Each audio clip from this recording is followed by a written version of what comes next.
Hi, welcome to another week of Road 35 to Infinity, where I am sharing my practice with you, and basically just taking you alongside my little dance journey as I'm trying to reach my goals.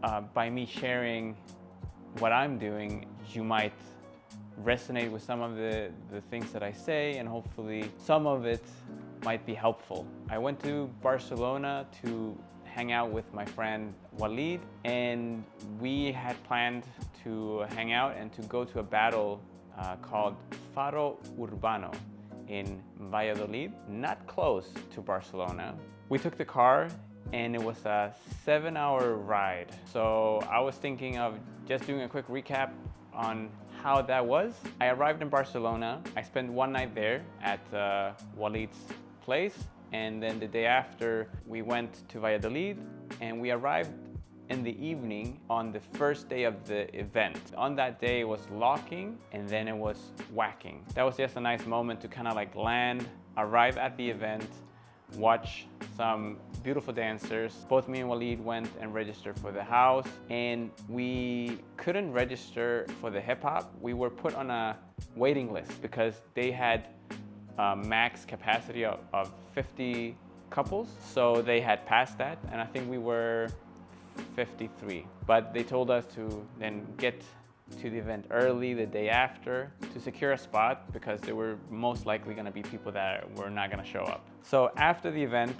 we went out to eat with some people, and then that took its time. We went to the hostel where we were staying. I ended up going to bed at around 3 a.m. and we had decided to get up at 8 because we needed to get to the event early. We got to the event, registered, and luckily we also managed to get a spot for the hip hop 2 versus 2, so now we were all good. Well, basically then it was time to warm up. So when it comes to preparing for a battle, ideally I would like to have slept a good amount of hours the night before, be fresh and ready in the morning, do some prep at home, or like maybe doing some yoga or gentle movement, but just to really get the body going, get into the mindset of like, okay, today is a day where I need to perform, remind myself that I am ready, it's my moment.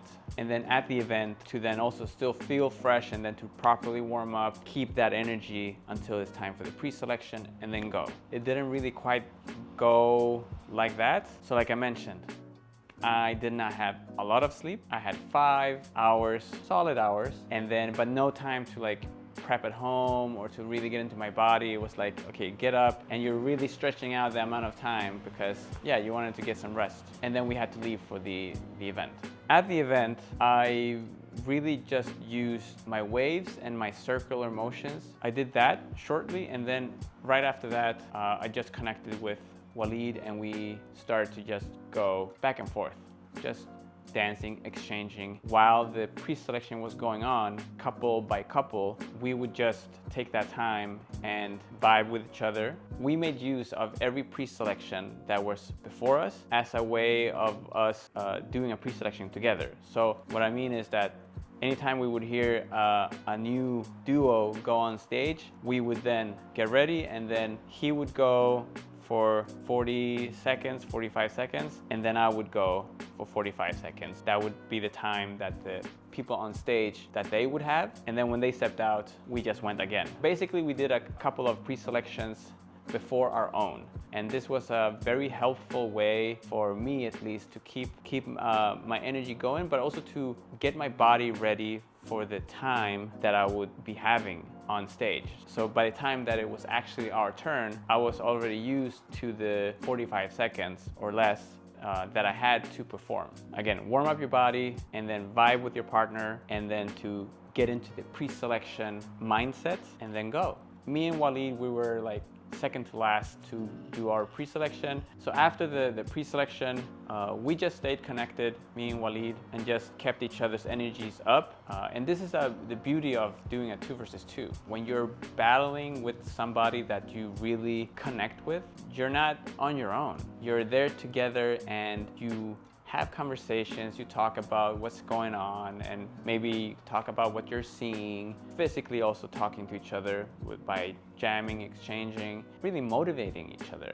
For me, I'm so grateful for the moments that I've had 2 versus 2 battle experiences where I've been with somebody that I really feel I trust and that I really connect with and that I care about. Because I've also had times where I've entered a battle, you registered in the last minute with somebody that you might not know because you didn't have a partner for that event, but you do want a battle. So then maybe you just asked around, you met somebody and you went for it. So, and when you do that, it's a very 50-50. It might be somebody you're like, oh, I don't know, you just jammed with that person and you just click and you have a nice experience. And then it wasn't planned and you don't know each other, but it just went well. And in other experiences I've had is that I've signed up with somebody and then we did the battle and it was fine, but it was literally then just a way to get to battle. What I mean is that we both had each other to meet the requirement. We would sign up, we would go, do a pre-selection. It would be person A, go, person B. And if we passed, it would be person A and then person B. And there would be no like dancing with each other. It was not a shared moment. It was like two individuals dancing and we just met the requirement. But to be in a battle where you're sharing the moment with somebody that you have a good connection with is a beautiful experience. And yeah, the way that you lift each other it's amazing because whenever you battle a 1 versus 1 is you versus the world. But to stand there and to have, you know, your teammate, yeah, then you're not alone. And to have somebody that you feel has your back and that you also have their back. After the whole pre-selection, it was time for battles. And what we would do would be that we might check, okay, do you want to go first or second? And we had options. I mean, what we could check was like, do you feel the music? Then you go. If I feel the music, I'll go. What I like to do is I check in with my partner and I ask the person to tell me if they feel the music or not. Because if they feel the music, I feel that I would rather have that person than go for it instead of them dancing to a song that they don't like, they don't feel inspired by. I don't know why I'm taking on this role, but I've enjoyed it so far. This is my way of lifting up my partners. I'd rather give my partner a song that he or she or they like so that they are at their best. I'll sacrifice myself and grab a track that none of us might really be feeling at that moment. And I think that's the part of the teamwork. That's the role I choose to take in these collaborations. I always offer myself to like, if you don't feel the song, I'll take it. Hopefully the song after will be more in their liking. It's something about it that I do really enjoy actually. The challenge of like, okay, I don't feel this, but I'll go. And there have been moments where it ended up being a nice round and other moments where it's like, yeah, I wasn't really feeling it. So the things that were clear was that, okay, who goes to what song, but also who wants to dance against who? Because now it's a 2 versus 2 and it might be either that we talk about it strategically, maybe we have seen or maybe we know the people that are dancing. It's a way of playing our cards. Who would be a better matchup? But it can also be like, oh, this person I really want to like dance against. So then maybe we decide like that, okay, I really want to go against this person. Are you okay with that? Yeah. And then we do it like that. It's a fun, like it's a team play. So we talk about it and we go thereafter. And yeah, and this is how we did it round after round. And in the hip hop, we made it to the finals, which was so much fun. As we climbed up towards the finals, again, after each battle, we would always check in with each other. How did it go? How did you feel? After this battle, we should maybe try this and this more. Also, now the people that we're going against are very much like this, so we need to pay attention to that. So we came second place. Really happy about it. Really happy with how things went. It was also a motivator for me to practice more hip hop because it's a style that I do enjoy, even though I focus mostly on house, but I did that before I started doing house. After the hip hop battles, they had a short break. Oh, what can be interesting to mention also is that at Faro Urbano, they had 3 categories that day: hip hop, popping, and house. And what I'm used to when I go to events is that whenever they have more than one category, they switch between them. So they would do maybe pre-selection in the hip hop, pre-selection in the popping, pre-selection in the house, duck, duck, duck. And then they would then start with the quarterfinal, semifinal, quarterfinal, semifinal, quarterfinal, semifinal in each style, and then doing each final separately. So by doing like this, all the categories, they don't necessarily have to wait for their categories for so long, but each individual category has to wait for a while because, again, you do your rounds and then you have to wait for all the other styles to then do the same segment before it's time to move on. What I really liked about Faro Urbano was that they did each category from beginning to end separately. The hip hop was first, so we did the pre-selection, then it was the top 16, and they just checked off every round up until the final. They completed the hip hop, and then they moved on to the next style. I found it very practical because then I could stay in the hip hop vibe the entire time. What has happened in other battles is that you do a category, so let's say I do hip hop, and then I had to switch over to house, and then switch back to hip hop, to then switch back to house. So to switch back and forth, it's just, it's a switch. It was a nice change of pace to do one category, then the next, and then the next. And after the hip hop, it was time for the house. This was the moment where okay, the lack of sleep was catching up. I felt tired. During this break, I now also actively stretch and I started to take my time to warm up, get my body ready up until it was time for the house pre-selections. Basically everything I said that happened in the hip hop was the same thing for the house. Me and Walid, we danced, we exchanged, we kept our energy up, we motivated each other.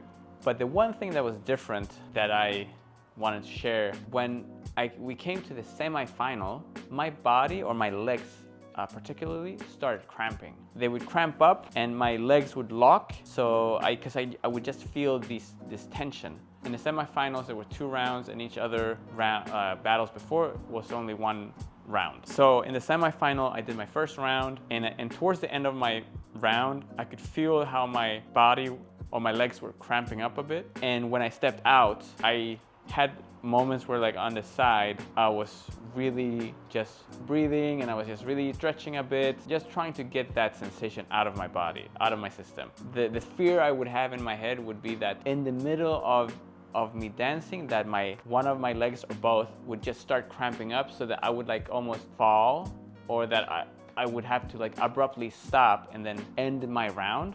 That was my fear. I remember just a quick anecdote that I was playing football when I was younger, and there was this one moment where I was sprinting, I had the ball, I was on my own on their side of the football field, on the opponent's side, and I was running towards the goal, towards the goalkeeper, running, and at the moment that I'm gonna hit the ball to attempt to score a goal, my legs started cramping and I collapsed, and I had to actually crawl off the field. I had to crawl out because my legs were cramping so bad. Because of this, I think that's also why this was my fear. Dancing at your best, and then suddenly your legs are shut down and you collapse and you have to crawl back to then give the opponent their time. That's what I was afraid of. Luckily, that didn't happen. Semifinals, we move on. Before the finals, they had a little break to give the judge time to get warm, do her judge solo, and that was all precious time. That was all moments for me to okay, get my body in a shape for me to give it my all for this final 2 rounds, and then it's done, and then I can rest. And I walk around, I stretch a little bit, I try to find what triggers the cramping. I'm trying to have my body relax, eating some bananas, drinking water, even bought a soda to have some some sugar, and yeah, anything that I could think of at that moment to like give to my body so that I would just be able to pull through the last 2 rounds. Finals came, we did our rounds, and we won. And that was also such a victory, especially due to how I was feeling or how my body and what state my body was leading up to the final. I've shared some of my rounds on Instagram, which you can go and check out. Now is to get ready for the next battle that I'm going to. It's gonna be in Stockholm, 7 to Smoke hip hop battle. I feel like my engine is running, so let's just keep it going. And it's also all these preparations for Summer Dance, Random Circles, Flavorama. So I think that after this battle in Stockholm, I don't think I have anything else planned in. So then it's really just prep time, just continuing with the practice, and we'll see what's gonna happen. So now I've been talking about a 2 versus 2 battle, and I shared my experience with you. I would love to hear you. So have you been entering a 2 versus 2 or a crew battle? How has that experience been for you? What are the upsides and what are the challenges with competing with somebody else? So that's it for this week's video. I hope that you're having an amazing practice, and just keep going. Just keep going, and you'll be seeing those rewards before you know it. And I'll see you in the next one.